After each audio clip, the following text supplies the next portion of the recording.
All praises to the Most High in Christ. We're here to bring forth a lesson, and hopefully it will give some understanding. Through the Spirit of the Most High, I hope you can excuse some of the noise behind us. We tried to wait until it was done, but we have to teach the class, okay? We're going to go into multiple lessons if we have enough time. We're going to try to go into this, some understanding on Japheth. We're going to we'll soon have a full study on it, but it was too good to hold back, so we thought we would give out some of the lesson now, so you can have it now, okay? Today, through the Spirit of the Most High, we're going to show you beyond any shadow of a doubt who was Japheth, and we'll show you how Esau inhabited Japheth. There's been a misconception or some real false teachings. There have been some false teachings out there that since the Jewish people are from Ashkenazi, that they are Japheth because one of the sons of Japheth was Ashkenazi. And some scholars, biblical scholars, would like to go there. Of course, the Jewish people would deny that because they are parading as the seed of Shem. But they don't mind people calling them Ashkenazi or Japheth based on the fact that it masks who they really are. You're going to find out that they are, in fact, the seed of Esau or Edom, and in the Greek tongue, they call them Idumeans. Okay? So I'm going to go into some history to show you, and you'll need some detailed information. The information you'll need is the Apocrypha, of course. You will also need the book of Jasher. You need the book of Jasher and also the King James Version Bible. Okay? Now, for those who might not think that the book of Jasher is not canonical, or it's a book that we have never read before, for some of you who might excuse me, be just coming around. Thank you, brother. The reason you don't know the book of Jasher exists is because the Roman Catholic Church, which is behind the canonization of our Hebrew records, told you that you shouldn't read the book. The reason they told you shouldn't read the book is the book identifies some key details that will take you out of the spirit of following what we would call mainstream religion. If you get the information of what happened in Genesis yourself and what happened in the Bible yourself, that takes away the structured teachings that are set up to program the people. But just so you'll know that the book of Jasher is Bible-based, before we go into the lesson, we're going to go to a few scriptures that refer us to the book of Jasher.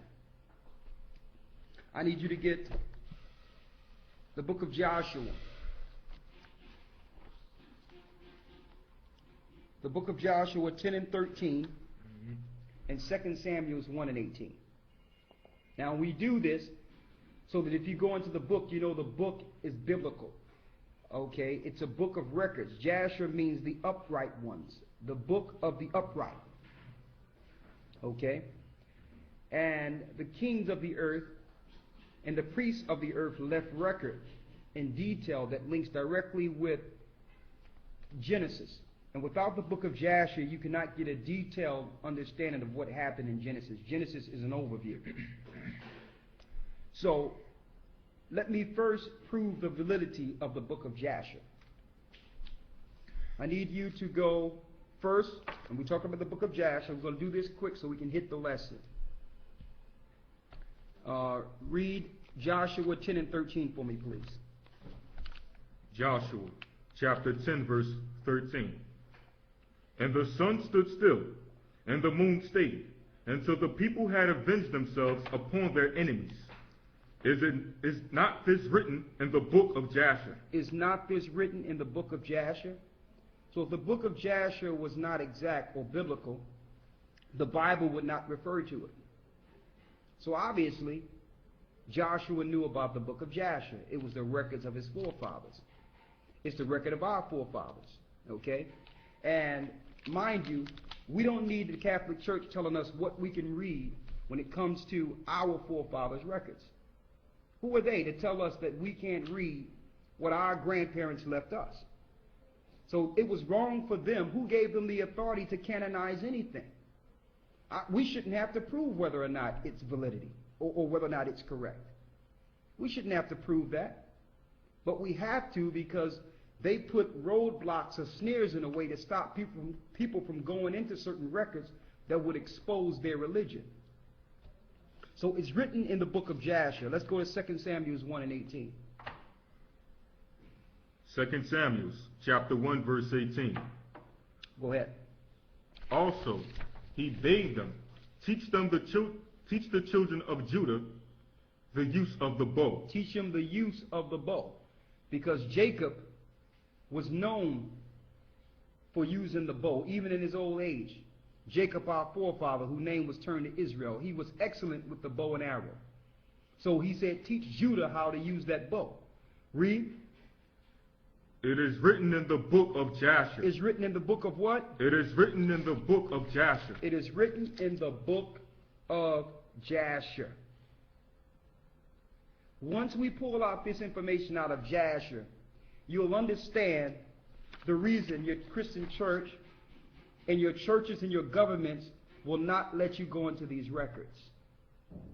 They will explicitly tell you not to go in these records. But in certain levels of masonry, when people get to certain degrees, we found this out through some research, they give them the book of Jasher after they get to certain degrees. Why? To show the so-called elite or the people who are illuminate, to teach them the information and show them who they're really fighting against and who they're really fighting for. They give them this information. This is the battle between good and evil. So they really delve into this information to find true history. Our history, especially in America and throughout the world, have been distorted, especially in America. So if you go in the book of Jasher, you can get the biblical history correct. What happened, who's who, the whole nine. So, we're going into who are the Japhetic people. And I'm saying that we have to identify them because you have some people hiding under that. Here's a picture or a map that the brother printed out for us of Asia. You see up there in the corner? It says Asia. And if you notice Russia is there,